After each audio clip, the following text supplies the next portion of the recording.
9 είναι οι αριστούχοι στις πανελλαδικές εξετάσεις των Λυκείων της Μαγνησίας, οι οποίοι κατάφεραν να συγκεντρώσουν πάνω από 19.000 μόρια.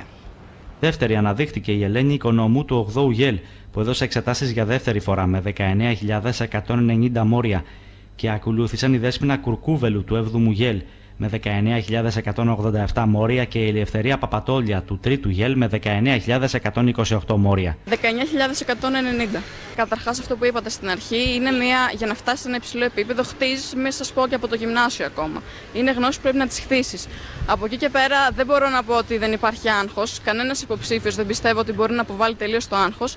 Το άγχος, όταν το έχεις, μπορεί ακόμα να είναι και δημιουργικό, μπορώ να το πω, αρκεί να μην κλείνει μέσα σου τις γνώσεις που έχεις, να το αξιοποιήσεις σαν εγρήγορση.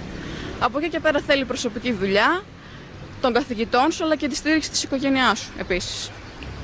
Να μην έχουν ενδιασμούς να ξαναδώσουν, να κυνηγάνε τα όνειρά τους πάντα και με πείσμα και με κόπο, όπως λέω και αγαθά κοπισκτώνται, με σιγουριά θα κατακτήσουν αυτό που θέλουν.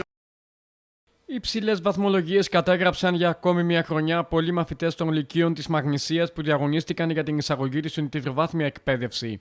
Όσον αφορά στους μαθητές που συγκέντρωσαν περισσότερα από 19.000 μόρια, ανέρχονται σε 9 συνολικά, με τα κορίτσια να υπερέχουν συντριπτικά, αφού κατέχουν τις 8 από τις 9 πρώτες θέσεις. Ακολουθεί και η οκτάβα των κοριτσιών με πάνω από 19.000 μόρια. Πρόκειται για τη Ελένη Οικονόμου με 19.190 μόρια από το 8ο Λύκειο. Αισθάνομαι απίστευτη χαρά, ευτυχία, αλλά και βαθιά συγκίνηση και επίσης εντύπωση μεγάλη μου έκανε αυτή η βαθμολογία. Εντάξει, αυτά.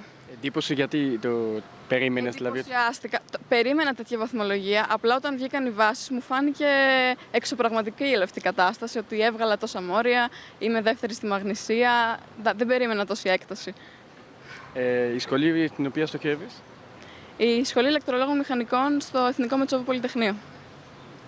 Τελικά τι ήταν αυτό το οποίο, πώς δούλεψες, να το πω έτσι, και κατάφερες να φτάσεις σε αυτή την επιτυχία? Γιατί κάθε χρόνο λέμε συνέχεια τα ίδια, ότι υπάρχει ένα μυστικό, ότι κάθε διαγωνιζόμενος ακολουθεί κάτι διαφορετικό.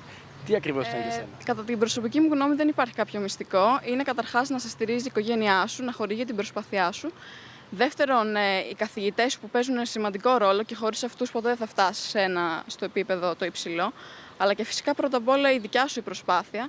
Θα πρέπει να στερηθείς πάρα πολλά πράγματα, τις εξόδους σου, ακόμα και τους φίλους σου και λίγο από την κοινωνικότητά σου, ίσως θα μπορούσα να πω. Αλλά στο τέλος το αποτέλεσμα πάντα σε ανταμείβει.